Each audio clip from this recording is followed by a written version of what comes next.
adventurers, your old pal the Quest Keeper has a new episode. I call it Dreadville Rising. Alright, so in tonight's episode I'm going to go through the HeroQuest expansion pack, The Rise of the Dread Moon, and the Dice Scroll and Dice Tin set. HeroQuest, Rise of the Dread Moon Quest Pack. Expand your HeroQuest game system. The chilling night of the Dread Moon is approaching. Cold metallic moonlight casts an eerie glow over Elethorn in this HeroQuest expansion that continues the dramatic story of treachery and unrest within the Elven Kingdom at a time when Elethorn should be enjoying peace. Following the safe return of the Princess Melandriel, Zargon's fiendish agents run amok, led by the traitorous Sir Ragnar. Playing as one of the HeroQuest's brave heroes, you must seek the aid of the Cadre of the Raven's Vale, and finally free Elethorn from Zargon's vile clutches. And be wary, heroes, for Zargon's forces grow ever stronger with the rise of the Dread Moon. In the box we get one double-sided sheet of game board tiles, the quest book, the game cards, and 2 layers of miniatures. We'll go ahead and get a nice close look at all that.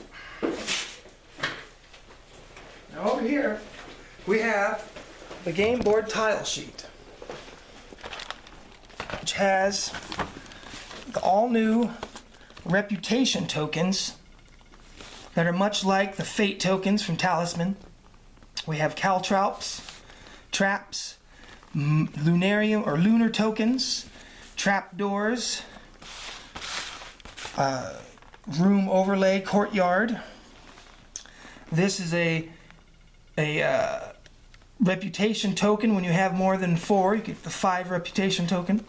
We have Cadre of the Raven Vale and a stranger tile, and disguise tiles and mirrors. And on the opposite side we get smoke bomb tiles and more stranger tiles. In this quest you'll come across strangers that don't have an NPC figure. This is the hideout room. That's a new game mode in HeroQuest that lets you heal during the quest. It's a safe room, and once you get in there you can access the underground market, which is a new shop in the HeroQuest book, as well as it's a safe room for searching, to where you can search for treasure once per quest in this room with each hero. And if you draw a hazard, you put it at the bottom of the deck and draw again until you get something good like a potion or a gold. Now, Rise of the Dread Moon also has a whole bunch of new different styles of play that they introduce with disguise. There's the hideouts, and we can now craft potions in alchemy with a whole alchemy deck of cards, and the reputation. And there's also the new mercenaries that are a bit more advanced than your standard mercenary. Anyways, we have over here the first tray of miniatures with the steel door, the elven assassin, the new hero, the knight, the wooden door, dread cultists, elven archers, elven warriors, and more furniture with an elven design that we didn't get the complete set of elven furniture in Mage of the Mirror. And Rise of the Dread Moon almost fills it out except for one table, and the torture rack has been changed. This is the second layer of miniatures. Now instead of the torture rack we get the Pool of Souls, and there's 2 statues, and the new big bad boss, the Wraith. And the bottom of the Wraith has the symbol of evil that you can stamp into wax.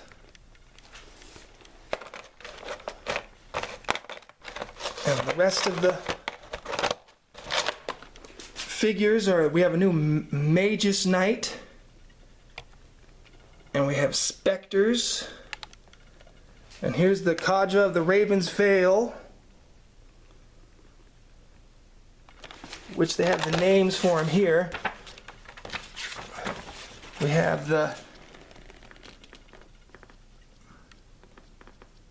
Arbalist, and the Glaive, and the Striker, and the Scout, Elven Mercenaries. Here I have the HeroQuest game system First Light with the furniture from both Mage of the Mirror and Rise of the Dread Moon to show how you can upgrade First Light with furniture by getting these 2 expansion packs. Rise of the Dread Moon is the sequel to Mage of the Mirror. It follows its storyline. And here's the new knight teamed up with the original 4. Now I allow more than 4 heroes during a quest if more people want to play. You just add a few more monsters. I add 1 of each color, so 1 more white monster, 1 more green monster, and 1 more gray monster. Depending on the quest and how they're playing, I'll decide which ones to use. And you just throw 1 more of each of those in with every added hero. You can have up to like 12 heroes now playing at once. It would be a massive game.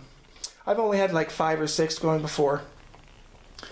But over here I have the Talisman 5th edition and the Betrayal at the House on the Hill expansion pack, the Yuletide Tale, Evil Reigns, and Winter's Pale, as an example of the figures that I use for the Stranger tokens in Rise of the Dread Moon. Over here for Talisman 5th edition, I have the Thief, the Assassin, the Elf, and then from the Yuletide Tale, from Betrayal at House on the Hill, I have the Elf. This is a really cool miniature. I use him in my create my own quest that I'm working on in the arena. I call him the Jester of Dread. And he performs in between arena battles.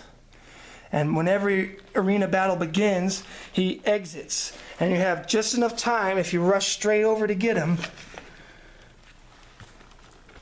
you can defeat him. He has 1 body point and no defense dice. And if you defeat him, he drops a potion, just like in Golden Axe. And you roll a dice, and if you get a 1 or 2, it's a healing potion. If you get a 3 or 4, it's a potion of speed. And a 5 or 6 is a potion of battle. In my create my own quest arena mode, it makes it fun. You can choose to chase them down. Also, it's nice having miniatures as the Stranger tiles, because in some quests there's the wandering monster is a stranger thief, and it's nice to have the figure there so they can chase him down and get their gold back.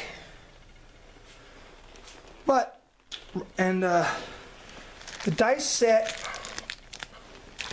has its branding on the dice scroll, HeroQuest, and the dice tin and dice set here.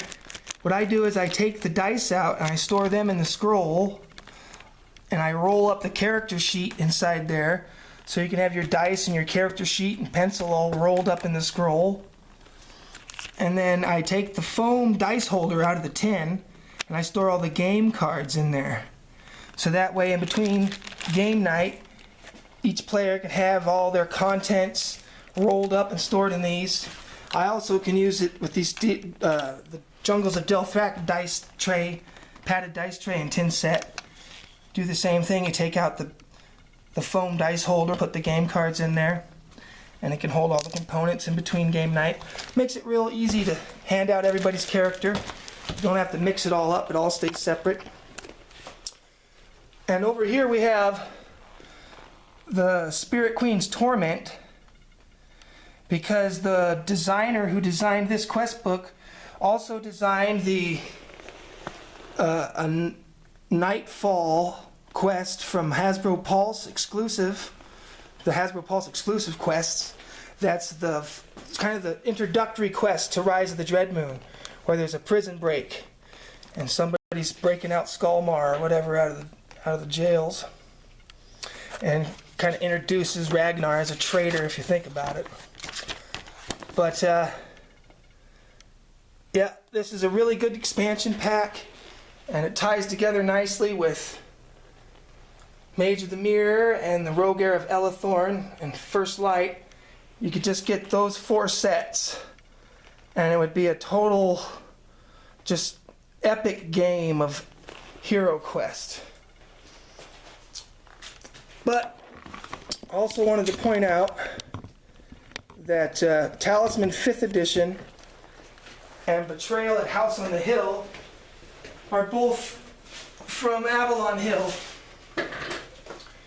and they're really, really fun games. I'll probably do a video on them each individually eventually here. I'm excited about any expansion packs that are coming out for those two as well. Between HeroQuest, Talisman, and Betrayal at House on the Hill, I'm so excited for what's coming next. I think it's going to be a really good year. But with that, I better end this episode now. It's running a little long. So until next time, have a good one. Thank you for watching.